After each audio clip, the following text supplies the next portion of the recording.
नमस्ते भारत, नमस्ते किसान।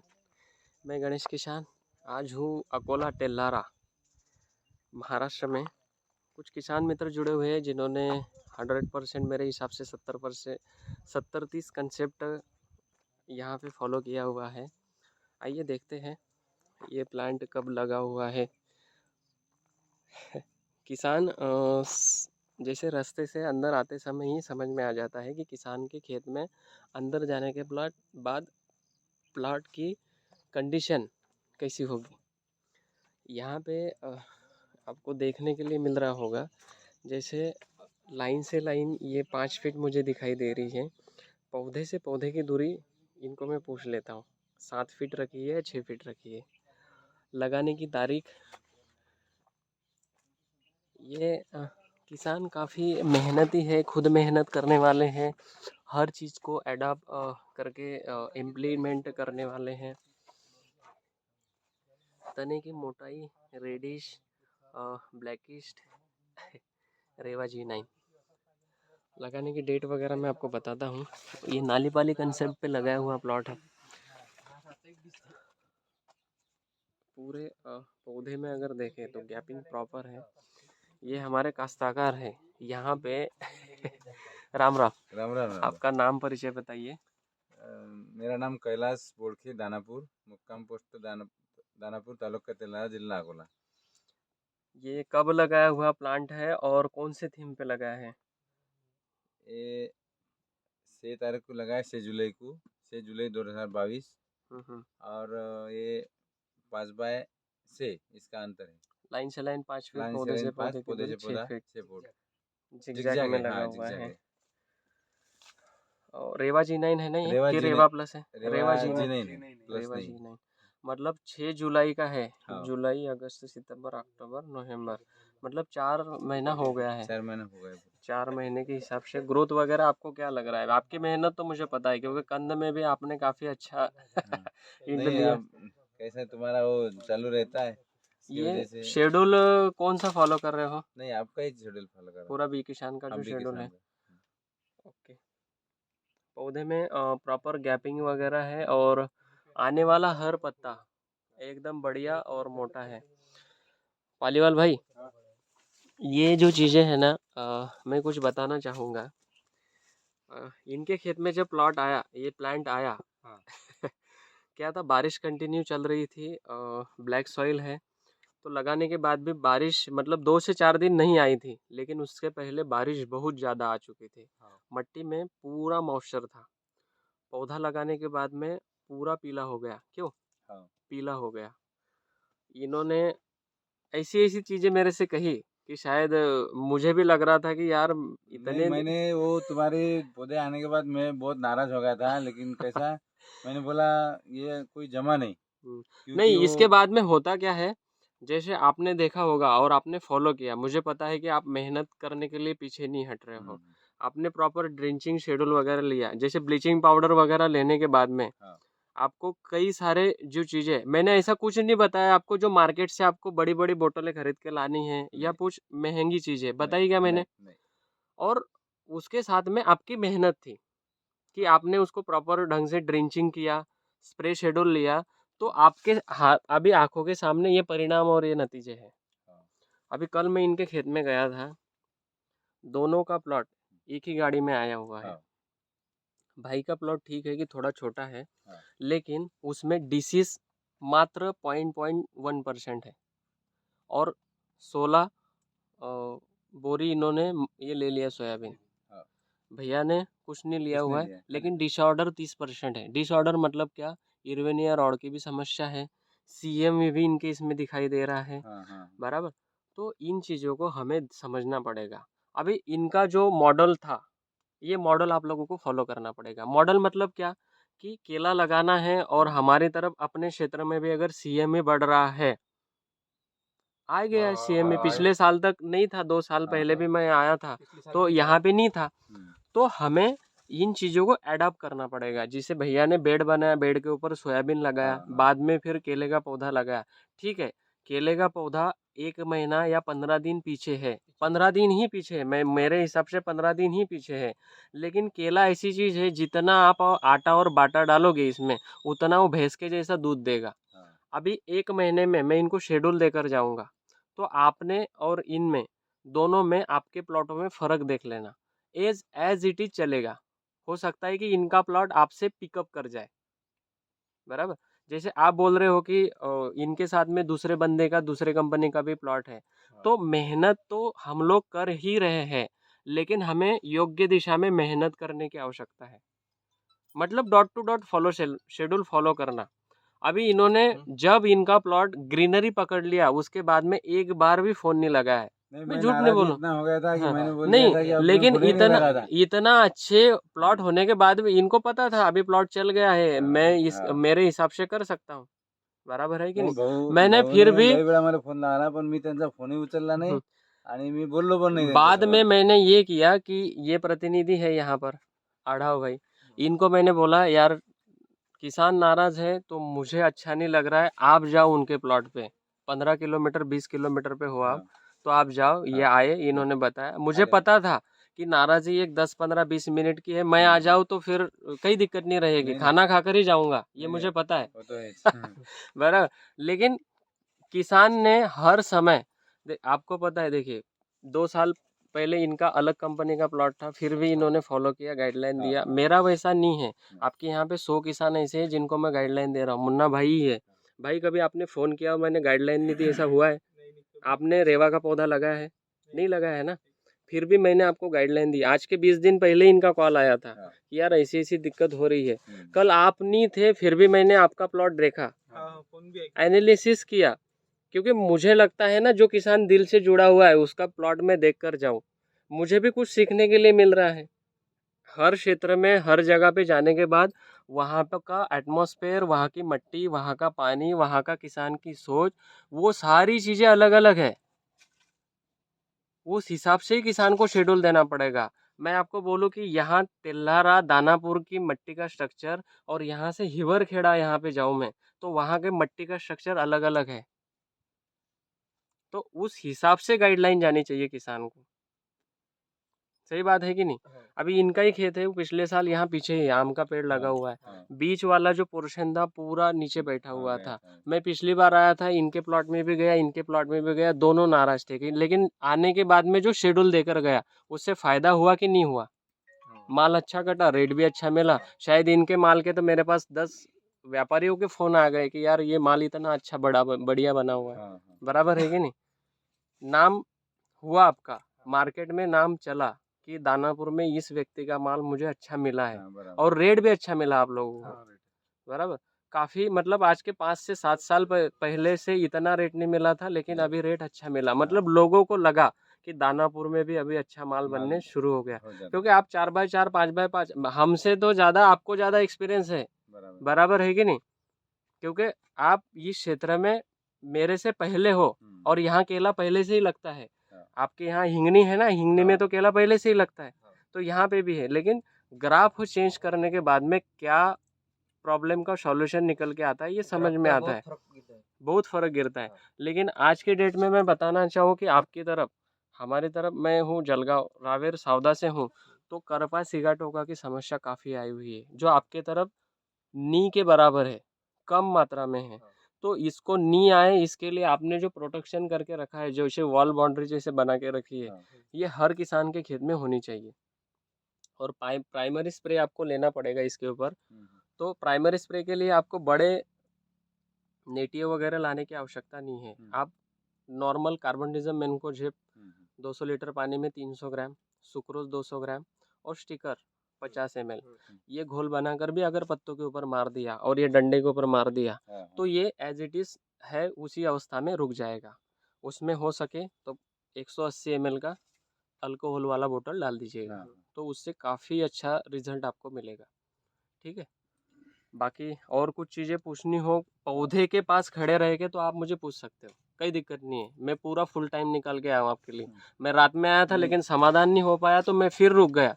कोण्या ठिकाणी हे अतिशय पांढरा आहे, नहीं, ये जो है, ये व्हाइट जो आया हुआ है, ये मैच्योरिटी सिम्टम है। हम्म, ये मैं आपको बता दूं, जितने पौधों में ये जो व्हाइट है ये हाँ। पौधे का ऑक्सीजन है। आगे। ऑक्सीजन मतलब क्या है, जिसके पौधे प्लॉट में ये व्हाइट स्ट्रक्चर नहीं है उसके पत्तों में यहाँ पे रेड रस्ट होगा। और ये होगा क्या, जब फ्लावरिंग आएगा उस समय आपको फल आने के बाद में 100 जैसे 80 दिन या 90 दिन लगते हैं धूप हाँ, के हाँ। दिनों में, अभी ठंडी आएगी तो 120 दिन लगेंगे। हाँ। तो वो जल्दी मैच्योरिटी के समय पे जाएगा, मतलब पकन वाली जो समस्या है, सागवान बोलते हैं ना अपन, हरे कलर में ही पकने की जो समस्या आती है हाँ। वो उस कारण आती है। ये मैच्योरिटी सिम्टम ये होना ही चाहिए, होना ही इस पे चाहिए। करपा से ये मतलब क्या कि एक 18 साल के बच्चे को मिश वाली निशानी, मतलब ये मर्दानी व्यक्ति है। हाँ, हाँ। तो ये इसका ये मर्दाना चाल है, ये वाला जो है ना ये सफेद, ये मतलब पौधों होना ही में चाहिए। मैच्योरिटी सिम्टम काफी अच्छा है, मतलब इसकी रेजिस्टेंस पावर जो है वो अच्छी है। हाँ। और आपकी इसमें मैं बताऊं आपको, मैं कल ही एक प्लॉट में था, उनको भी मैंने बताया, एक एनालिसिस किया हुआ है और मैंने सीखा है। ये यूपी में जो राजा करके जो है ना बहराइच में, उन्होंने शायद ये चीज़ें मुझे सिखाई। उस समय उन्होंने मुझे ऑब्जर्वेशन करवाया कि एक ऑब्जर्वेशन आप आपके खेत में करो कि पौधे की जितनी हाइट बनेगी ये स्टेम की, उतना बड़ा पत्ता वो देता है। इसकी हाइट जितनी बढ़ेगी हाँ, उतना लंबाई का पत्ता वो देता है। हम्म, तो ध्यान रखना है आपको उस चीज को भी कि महीने में क्या क्या देखना है, हाँ। पूरे महीने में हमें क्या क्या देखना है। अगर पूरा वातावरण अगर पूरा क्लियर है तो उस समय हमें क्या देखना है कि महीने में 5 पत्ते आए क्या, हाँ। हर पत्ते में 3 से 4 इंच का गैप निकला गया, जैसे आपके इसमें पूरा प्रॉपर गैप है। दूसरा, आने वाला हर पत्ता नीचे वाले पत्ते से बड़ा है क्या, और बड़ा है तो हमारे स्टम्प की लंबाई कितनी है उसके हिसाब से है क्या। मोटा मोटी मैं आपका वो रुमाल लेना चाहूंगा तो इनको मैं दिखा देता हूँ कि क्या होता है। जैसे ये देखो, यहाँ से मैं अगर इसको लगाऊं ये वाला, तो ये अभी मैं ये पत्ते की लंबाई आपको दिखाता हूँ, इतना ही आएगी, इसमें ज्यादा बढ़ेगी ही नहीं। तो ये स्वस्थ पौधे की निशानी है। हाँ। ये इतना आया। अभी इस पत्ते को मैं लगाता हूँ, आड़ा भाई ये देखो, ये सिम्टम है इसका, 1 इंच भी इधर नहीं जाएगा। अगर ये छोटा आया है तो समझ लेना कहीं ना कहीं भोजन खिलाते समय हमारा कुछ न कुछ अनबैलेंस हुआ है। अभी ऊपर वाला पत्ता अगर गिनेंगे तो यहाँ से नीचे तक का आप लंबाई देखोगे उतना लंबा पत्ता वो निकालेगा। ये इसका सिम्टम है। तो मालूम नहीं था हमको। आप लोगों ने ही हमें सिखाया है। हम लोग कई बड़े प्रैक्टिकली या पीएचडी होल्डर या एमएससी बीएससी नहीं है, हम लोग हर किसान के खेत में सीख रहे हैं और किसानों को सिखा रहे हैं। हमारा एक ही फंडामेंटल है, बराबर, सीखना और सिखाना। यहाँ की चीजें एडॉप्ट करनी है, लोगों को वही बताना है। आज तक का मैंने रेशो देखा है, मैं पिछले 5 साल से मार्केट में घूम रहा हूँ, हर व्यक्ति हर दूसरे की कॉपी करके पेस्ट करके मार्केट में पैसा कमाने का वो एक उनका थीम बन गया है। और नथिंग है, हर व्यक्ति को पैसे की आवश्यकता है तो वो उनके हिसाब से वो काम कर रहे हैं। लेकिन रियलिटी वाला जो नॉलेज है जो खुद हम लोग एडॉप्ट कर रहे हैं, आपने मुझे बताया, अगर वो चीज़ सही है तो वो मार्केट में परोसनी ही चाहिए, ताकि किसान वो चीज़ हमारे खेत में उसके खेत में वो प्रैक्टिकली देख सके। बराबर, जैसे हर महीने में 5 पत्ते 5 इंच का तने की मोटाई बढ़नी ही चाहिए। तो हम लोग स्वास्थ्य पौधे की दिशा में है, हमारे खेत में अच्छा पौधा है और ये चीजें हैं। बराबर, वाटर मैनेजमेंट का रोल है, क्लाइमेट कंट्रोल का रोल है, कई सारी चीजें। आपके यहाँ पे अभी 5x6 झिकझैक आपने लगाया हुआ है, हर पत्ता अपनी कैनोपी को अलग अलग डिवाइड कर रहा है। जैसे ये पौधे की मैं बात करूँ, सामने पौधा नहीं है तो पत्ते और पत्तों की मॉर्फोलॉजी आप देखो, जिसके इसमें 3 से 4 इंच का गैप है उसके इसमें पत्तों को देखो, इधर दिखाओ, ये पत्ता ऐसा आया तो दूसरा पत्ता इसके ऊपर आएगा, तीसरा पत्ता यहाँ से ऊपर जाएगा, चौथा पत्ता इधर से जाएगा। ये देख लो, हर पत्ते में आप अगर देखोगे, ये पत्ता इस साइड से आया, यहाँ से ये कंद से ऐसा निकला यहाँ पर, ये दूसरा सामने से यहाँ पर आया, अभी तीसरा जो है ये यहाँ से इसके ऊपर आया, अभी चौथा जो है ये यहाँ से, मतलब ये तने को चारों तरफ से ढकने का काम कर रहा है। और जहाँ पे इस पौधों के पत्ते को नीचे से यहाँ से ये आया, तब भी समझना है कि न्यूट्रिशन में गड़बड़ियाँ है, वाटर मैनेजमेंट में गड़बड़ियाँ है, या फिर पिछले 20 दिनों में क्या क्लाइमेट में था, उस वजह से ये डिसऑर्डर आया है। तो इसको रिपेयर कैसे करना है? केले के पौधे का चारों तरफ से ये कंद में से ये निकालता है। कल ट्यूबुलर जो है, ट्यूबुलर जो क्रॉप होता है, वो हर समय आने वाला पत्ता ऐसे ही निकालेगा। तो ट्यूबुलर ऐसा घूमता है, एक जगह पे नहीं है। इतना बड़ा तो भी ट्यूबुलर, आपने अगर देखा होगा, जो कंद खोदने वाले हैं उनको पता है, राउंड में कभी नहीं मिलेगा, इतना राउंड नहीं है, कम से कम इतना है, क्योंकि हर पत्ते में वो ऊपर ऊपर जा रहा है। आपको ऊपर टकना इतना दिखेगा, लेकिन नीचे में भी लेयर है जो पहले पत्ते निकाल चुका है। या तो करना हो तो जेसीबी से एक को उखाड़ो, उसको पानी से वाटर से धो दो, तो आपको समझ में आएगा इतना बड़ा कंद एक पत्ते का एक कंद निकलता ना नीचे से, एक पत्ते में एक साइड आता है, ये कॉर्नर आता है। आप अगर कंदों को निकालोगे तो उसके ऊपर ऐसे लाइनें निकलती है बारीक बारीक, वो पत्तों की लाइन ही होती है, और वो फिर ऊपर निकल के आता है। मतलब अभी जो इसके बाद में निकलने वाला पत्ता है, उसकी भोजन प्रणाली आज चालू है। अभी आज के डेट में अगर देखें अपन कि 4 महीने के हिसाब से इसमें पत्ते कितने होने चाहिए? 20। आपके यहाँ पे ज्यादा होंगे, हमने तो नहीं गिने। यही तो करना चाहिए। जैसे ये पत्ते जो नीचे गए, 1 2 3, ये 4, ये 5 6 7 8 9 10 11 12 13 14 15 16 17 18 19 और 20, नीचे वाला वो एक पत्ता 20, बराबर 20 पत्ते आपने बता दिए। 4 आपने अगर मेरे से डेट भी छुपा ली कि मैंने कौन से डेट में लगा है, नहीं, वो तो तो हम खुदा तुमने ही दिया ना, डेट का को छुपाएंगे नहीं, वो भी समझ में आता। ये भाई को, ये इन्होंने कंपनी अलग लगाई है, ये बताएंगे नहीं। अभी किसी को एनालिसिस करना है कि मैंने पौधा कब लगा है, तो ये चीजें बताती है। कंद में थोड़ा बहुत अनइवन हो सकता है, क्योंकि कंद में पहले वो शूट निकाल लेता है, लंबा सा शूट निकालता है, उसके बाद में वो पत्ता देता है। तो उसमें मेजरमेंट करते समय कितना होगा टॉलरेंस में, -+10 दिन आगे या 10 दिन पीछे हो सकता है, लेकिन एक्यूरेसी उस जगह पर आ सकती है। तो उसमें अगर इसमें 17 ही पत्ते होते तो शायद मैं बताता कि बारिश के दिनों में आपने फर्टिगेशन शेड्यूल बराबर नहीं दिया, उसकी वजह से उस समय 7 से 9 दिन में एक पत्ता निकला। तो अभी ये 17 दिन का पौधा है, जो इनकी खेत में मुझे देखने के लिए मिला था।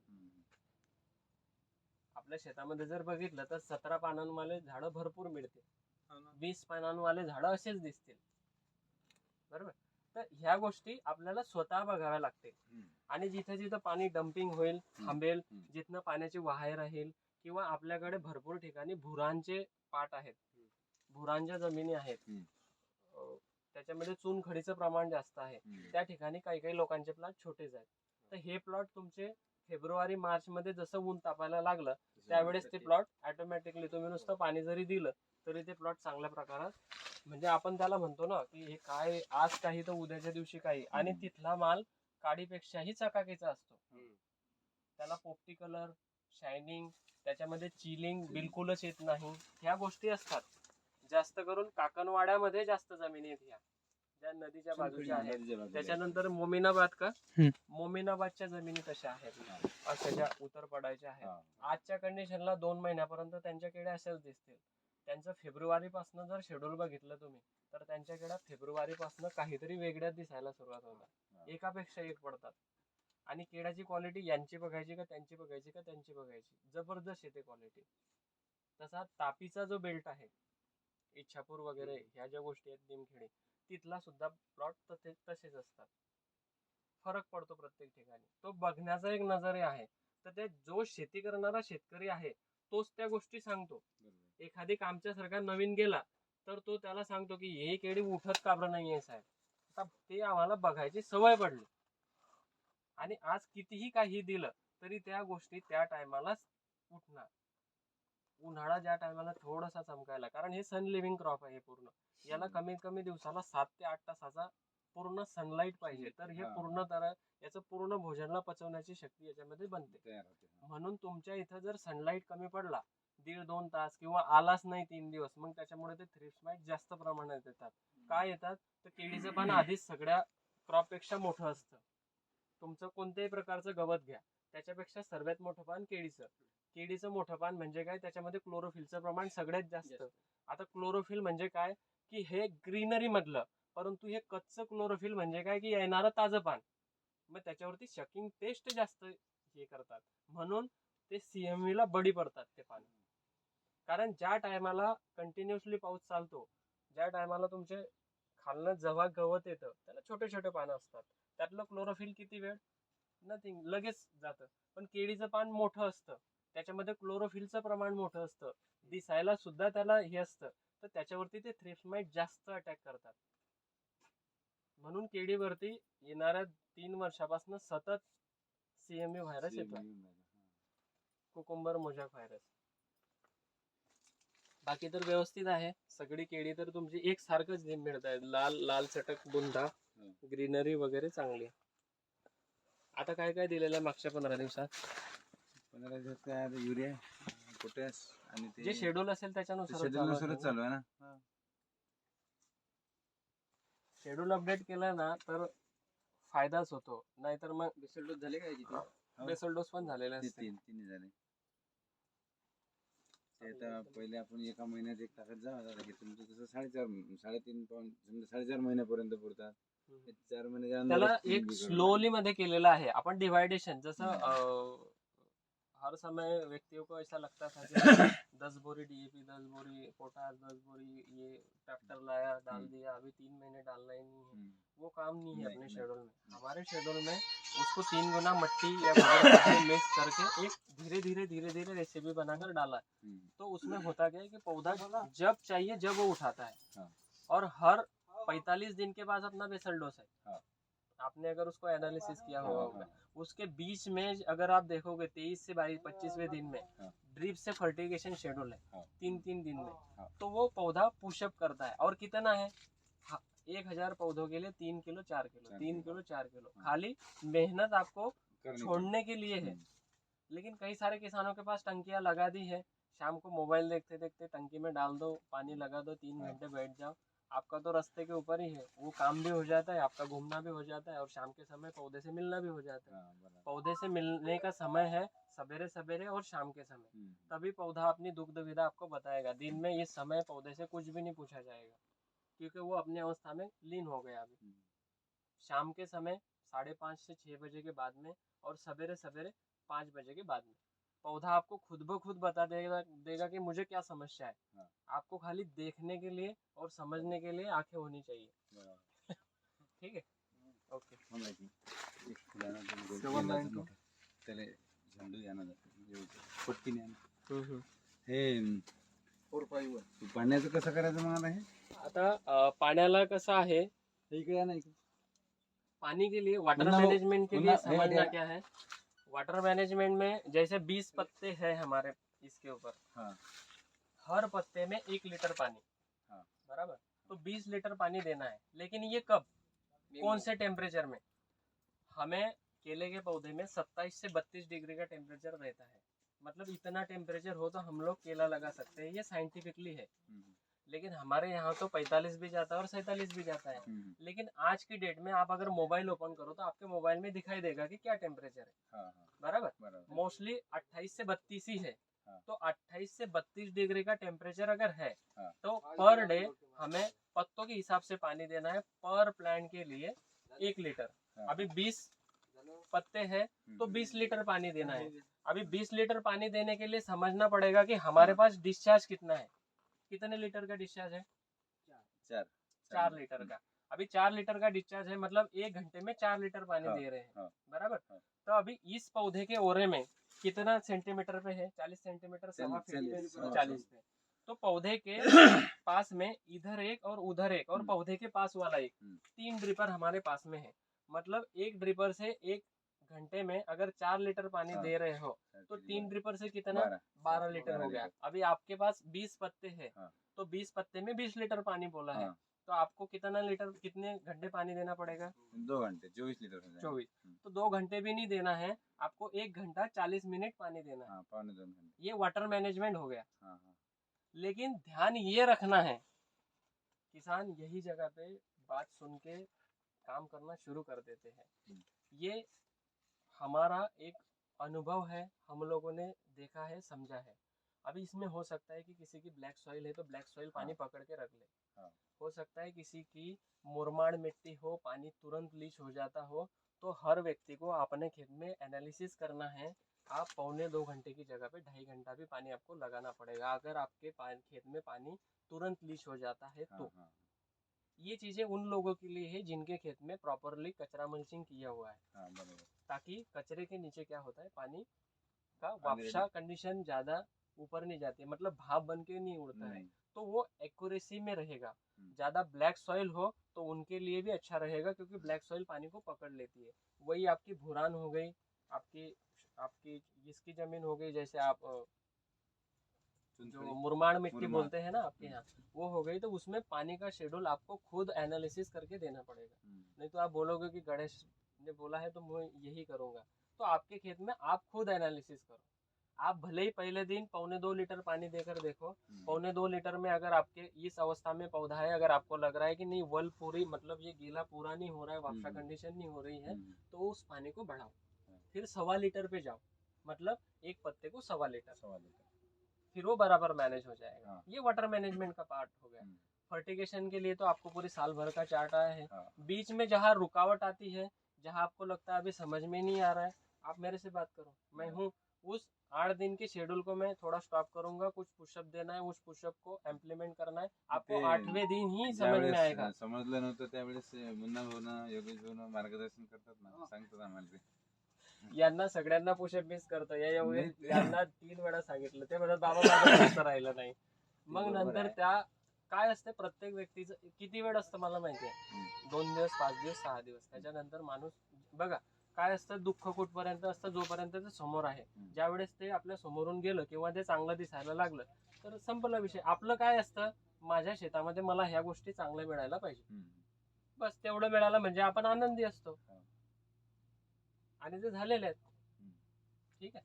ठीक आहे, तुम्ही आले आणि तुमचा बद्दल नाराजी होती ते काही नाराजी नाही आता, कारण कसं आहे त्यावेळेस आम्ही तुमच्याबद्दल लय नाराजी होती, आणि त्यावेळेस मी तुमचे फोन उचलले नाहीत त्याबद्दल. नाही, हे पहिले शेतकरी आहेत, आणि तुम्ही पहिली कंपनी वाले बघितले असेल, कंपनी वाले एवढे फोन नाही करत.